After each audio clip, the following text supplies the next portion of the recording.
Well, there is the lineup for the men's mile. 11 starters, and the world champion Asbel Kiprop tops the list, but he's not necessarily in top form. Leo Manzano as well, the American there, the Olympic silver medalist last year in London. He's struggling for form, so it does open it up for the others.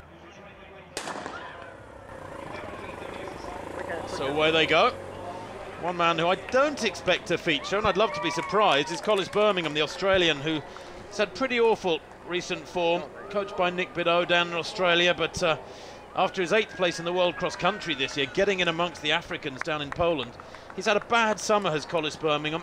Tall figure right at the back with the beard there in blue. Yeah, I've got him down running in the Great North Run tomorrow as well, Tim, so he's obviously using this as a bit of a warm-up for it. But certainly Bergen, who I mentioned earlier, and Kiprop out there in front. Bergen, as I said, a 3:30.77 man. At his best is a 3:50 miler. Those two just stretching ahead of Manzano, the American, in the early stages. And it looks to be a little bit of a gap, Tim. Well, they've gone out pretty hard, haven't they? We'll get to the quarter-mile time, which will give us an indication. I was a little surprised that the women's split at 440 yards wasn't faster. I think it was 71 seconds. But these guys, yeah, they're going through there in around 57, 58 seconds. Now, that is quick for 440. That's more than 400 metres. That's like going out in about 56 seconds on the track for the first lap. And, of course, the difference between this sort of racing over a mile, Stuart, and racing over on the 4 laps on a track is that you don't get that psychological continuous repetition of the laps going by. So you're running in a far more unbridled manner, far less inhibition. Yes, indeed. I mean, the 3rd lap of a 1,500-metre race is the vital lap, and of course, you're right, it doesn't exist here. So they've really got to get stuck in, and their metronome brains, they know what sort of pace they're running at, and that is what comes into play here. But Bergen certainly looks very confident on the day, doesn't he, to try and get away. He was 10th in the semi-final of the World Championships, incidentally. Didn't have a particularly good day there. Was 4th in Zagreb, but recently over 3,000 metres. I think you saw that race. Yes, I did. He's still in good form, is Bergen. And on paper, I guess, as things stand, with recent form being taken into account, he's my favourite. But they have pushed this out hard. Look, 2 minutes on the clock, and this field is stretched out over 30 or 40 metres. They turn the left now to head over the first bridge there. And certainly Kiprop and Bergen look to me like they might have had a little chat before the race, the way they're working together here to try and drag this out. Garrett Heath in the green there for the USA. Was who paced Brussels over 5,000 metres really well just a week or so ago. He's hanging in the slipstream of these two, but Leo Manzano, the tiny figure there in black, is the danger man. He hasn't been in good form recently. He went out in the semi-finals at the World Championships, but he did run 1:46 in Brussels in the B800. He's still got very good speed, and as the Olympic silver medalist, all these men will know just how quick he can be over the last couple of 100 metres. Well, it might well, as they're going so quickly, mention that the fastest time for these City Games, 4 minutes and 2 seconds. So, you know, we don't normally mention the records, but they are going very quickly. And also up front in that race is Garrett Heath, the American, who was the US mile champion this year, in the green on the left of the shot. And he's putting in a real effort just ahead of Manzano, with Bergen still really up there in front, and that's doing very well. And look who's in 2nd place. Yeah, Collis Birmingham, can you believe it? Having one of his best runs of the summer, I think. They went through 3/4 mile in about 3:04, so they certainly slowed in that middle section. But Garrett Heath now getting his head down, the 27-year-old American. He's a 3:58 miler this year. He has run 3:55, so he's no slouch. Kiprop there, jogging along in the background in the pink. He's done for. But Garrett Heath striding away on the track here now. He's timed this surge absolutely perfectly as the American. And this for the man who was only 6th in the US Championships at 5,000 metres is a brilliant run. And Collis Birmingham too. What a surprise from Birmingham. Leo Manzano with all his 1,500 speed struggling to get back to these two. Is he going to get 2nd place? He's going to win it though. It's going to be tight at the line. Takes it by a metre from Manzano with Birmingham in 3rd place. 4:01.58 there. So that final quarter, around 57.5 seconds, and that, if it's confirmed, might well be a Great North City Games record. 4:01.56, Leo Manzano 4:01.79, Collis Birmingham just outside 4:02 in 3rd place, and it is indeed a Great North City Games record for the road mile. This is a stacked field, that's why it makes it fun to come here. You know, you got a great crowd, but you also got the best athletes in the world. So it was an amazing experience to be invited to come and to be able to have a kick On a day like today, it was amazing. Well, Chris Tomlinson led the competition from round 1 with 7.72. This, the third round jump. He's really hammering down the runway. His technique has tidied up considerably, and the jump at the end was measured at 7 meters and 83, and that extended the target for the rest. A very simple technique, but he's got nearer a hang technique these days, which is very different from previous seasons. JJ Jegaday of Great Britain, and he has no jumps thus far. That's the first valid jump of the competition. 2 no jumps from round 1 and 2, and that 7.57 took him, of course, into second place, chasing the 7.83 of Chris Tomlinson. Well, Christian Taylor, the reigning Olympic triple jump champion, was having real problems. His best this last season, 8 meters and 1, but that was just 7 meters and 29.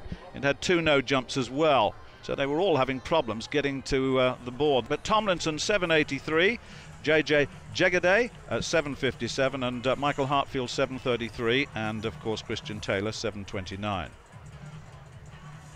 Ronald Hertog, Richard Brown, Johnny Peacock, Dave Prince. The men's T44 100 meters.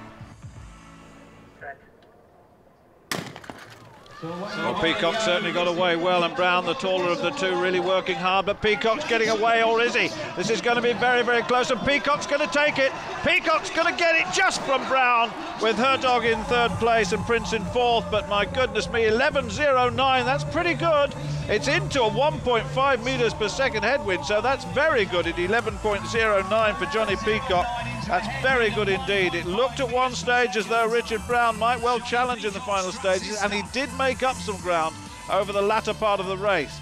But 11.46 was the previous City Games record held by Johnny Peacock, and that has taken it apart. Johnny Peacock 11.08, down to 1/100th. Richard Brown 11.14, Hertog 11.90 in third. It's fantastic to come out to these comps and race in front of these crowds, because they're just amazing, you know. Every time you come out you get a big warm reception, so a big thank you to everyone who turned up today. It really means a lot. The men's 110 metre hurdles. Ryan Wilson in 1, David Oliver in 2, Aries Merritt in 3, Will Sharman in lane 4. Well, no problem this time. Sharman gets away very well at the moment. He's running very strongly on the other side, and Oliver now taking over as they come towards the mid part and towards the end of this race. Oliver and Sharman going very strongly indeed. Oh, Oliver hit that one, gets there, and Wilson on the far side comes through very strongly into second place. So Oliver and Wilson, those two, 13.37 into a slight headwind of 0.4 meters per second. Well, Sharman was running very strongly indeed. Merritt, of course, lost ground in the second half of the race. That's what's been happening to him. And Sharman, well, I thought he went well for 2/3 of that race. I thought Will Sharman ran a superb race. Certainly, I think he led to about halfway, and then Oliver had to work very hard to get past him. Merritt there in the all black was struggling from halfway, was grimacing, in fact. He never really was with the pace. Wilson came through very late to the right of picture to snatch second place. David Oliver then 13.37, Ryan Wilson 13.43, Aries Merritt 13.56, and Will Sharman 13.57 in fourth place. It was a tough race, some great competitors, and it's just fun out here having a street race, and I'm just glad to get a win here. And there is the lineup for this next event, the men's 100 metres. Harry Aiken-Zariti of Great Britain in 1, James Dasayola, his teammate, in 2. Dwayne Chambers goes in lane 3, the semi-finalist at the World Championships in Moscow, with Ryan Bailey in lane 4.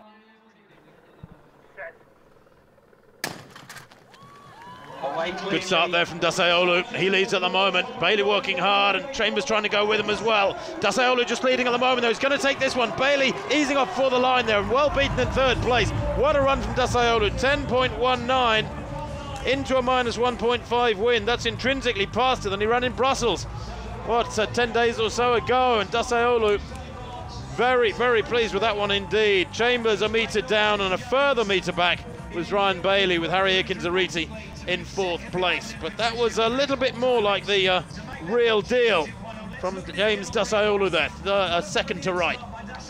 Yep, his second half of the race was strong as well. He really believed in this one, didn't he? And Dwayne Chambers did his best, but couldn't stay with the young man.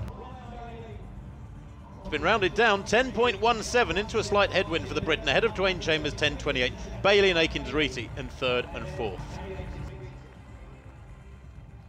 Shana Cox of Great Britain in this women's 150 metres in lane 1, then Christina Horrigu of Great Britain in 2, Natasha Hastings USA in 3, Sally Pearson of Australia in lane 4.